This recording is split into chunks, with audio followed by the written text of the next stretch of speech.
Welcome to today's explainer. We're going to play the role of philosophical detectives today to unpack what is literally the deepest mystery of human existence. It's something every single one of us deals with, yet kind of fails to fully grasp. I'm talking about why we experience pain and sorrow. To do this, we're going to lean on some of the absolute most profound ancient wisdom ever recorded. So let's jump right in with a deceptively simple question. It's one that ancient texts like the Bhagavad Gita and the teachings of Buddha have been tearing apart for centuries. Why do we suffer? Is it just terrible luck? Is it just some unavoidable biological glitch? Or is there actually a deeper mechanical root cause that we can pinpoint and, completely uproot? Section 1. The experience of suffering. Is it real or just relative? Okay, so to properly diagnose a disease, you've got to look closely at the symptoms, right? In this case, our symptom is just the everyday, messy human experience of suffering. The big takeaway here is that suffering isn't just about acute physical pain. Gautama Buddha actually broke human sorrow down into three main buckets. First, you have the cycle of life itself. It just naturally brings constant change and friction. Second, we suffer when we're forced to deal with the unpleasant or when we inevitably lose what we actually like. It's basically the pain of separation from what we love and being stuck with what we hate. And third, that nagging, endless ache of unfulfilled desires. We always want things we literally cannot have. And honestly, this brilliantly illustrates how sorrow is completely relative. Think about it for a second. If your neighbor's kid achieves something amazing, you might feel a rush of joy. Or if they fail, you feel sorrow. But why? Because you've got an attachment there. If a total stranger's kid halfway across the world experiences that exact same failure, you feel absolutely neutral, right? You haven't mistakenly tied your own happiness to that external event. There's this amazing story from our sources about a guy who finds a priceless jewel while swimming in a river. He's ecstatic, but then he starts to drown. To save his own life, he has to drop the heavy jewel. He survives, makes it to the bank, but then he just sits there weeping over the lost jewel. I mean, he dropped it to save his own life, but the attachment to the object is what caused his tears. The jewel itself didn't generate sorrow. His mental attachment did. Section 2. The core error, body identification, the mix-up of I and mine. That brings us to the foundational mistake every single one of us makes about who we actually are. It's essentially a giant grammatical and psychological mix-up between the words I and mine. Notice how we naturally separate our possessions from our identity, right? We say, my house is beautiful. You obviously know you aren't the house. But we also say, my body is sick, or my mind is wandering. Notice that word, my. It implies possession. Just like you aren't the house you own, you are not the temporary body or the fluctuating mind you happen to inhabit. You are the observer of those things. So when you completely strip away everything that is quote-unquote yours, what's left is the true I. Our sources describe this I as pure consciousness, or the Atman. Think of it kind of like the sun. The sun illuminates a room, which lets you see the furniture, the dust floating around, the people inside, but the sun isn't the furniture. In that exact same way, your consciousness is what gives life to your senses, your thoughts, and your limbs. When that consciousness leaves, the body becomes lifeless, even though literally all the physical parts are still sitting right there. Moving to Section 3. Ignorance, the root cause. The ancient formula for human sorrow.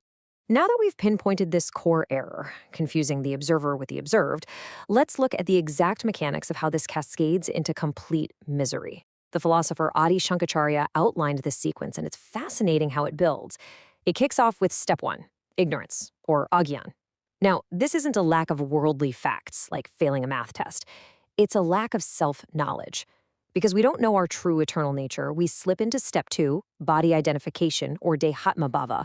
We think, I am just this mortal body, which directly triggers step 3, attachment and aversion, rag dvesh.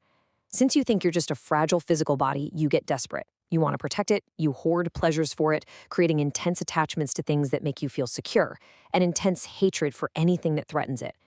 And the inevitable result of clinging to all those temporary things? Step 4, suffering, dukkha. Section 4. The illusion of attachment, seeing threats that aren't there. Because our vision gets totally clouded by this cycle of attachment and aversion, we start navigating the world through a lens of profound illusion. We literally start fighting phantoms. The ancient texts have a classic, super powerful analogy for this illusion, called Maya. Imagine walking into a pitch-black room and seeing a snake coiled up on the floor. Your heart races, you start sweating, you feel absolute paralyzing terror. Now that fear, that suffering is 100% real. But then, someone flips on the light switch, and you realize it was just a piece of rope the whole time. If you had tried to cure your fear by reading books about snake venom or grabbing a stick to fight the snake, you would have completely failed. You only cure the suffering by bringing in the light of knowledge to see it was just a rope all along. That ego we fight so hard to protect, it's the imaginary snake. While we're stuck in this state of illusion, our ego's relationship with the material world becomes what the texts call a relationless relationship. Think about a mirage of water in a desert. It looks incredibly real, but there's no actual relationship between the dry sand and that illusion of water. Or look at the sky. It looks blue, but space itself doesn't actually have a color. Or even a mirror. If you scowl at a mirror, the reflection scowls right back at you. But the mirror itself hasn't changed one bit. It's the exact same with us. The changes, the big wins, the devastating losses in the material world, they don't actually alter your true eternal consciousness. It just reflects them. Section 5. 3 levels of reality. Where do you actually exist? Now, you might be sitting there thinking, okay, well, if the world is just an illusion, like a mirror, should I just stop caring about everything? No, not at all. To make sense of how we can be eternal while still experiencing a temporary world, the texts break existence down into 3 distinct standpoints. And honestly, these 3 levels of reality are an absolute game changer for understanding this whole philosophy. First, you have the Paramadithic, or absolute reality. This is your unchanging, eternal consciousness. Second is the Pratipasic, or illusionary reality.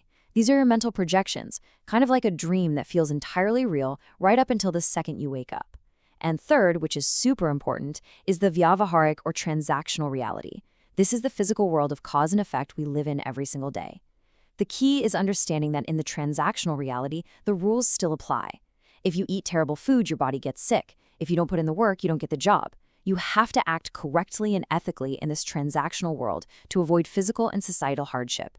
But the real secret to peace is engaging with this transactional reality while knowing, deep down, that your true essence is safely anchored in the absolute reality. Section 6. Uncovering your true self, the eternal observer within. So how do we finally cure the disease of suffering? How do we flip the light switch and reveal that the snake is just a rope? The cure is fundamentally shifting your identity. The ultimate truth, as laid out in the GitaAmrit, is that the soul is never lost. The physical forms are going to change, people meet, people part ways, bodies age and eventually return to the earth, but the consciousness animating all of it, it remains entirely untouched by death. There's this quote from the text that I absolutely love, and it goes, "I have never vanished, the soul dwells in all beings. Taking on different bodies, it laughs from deep within."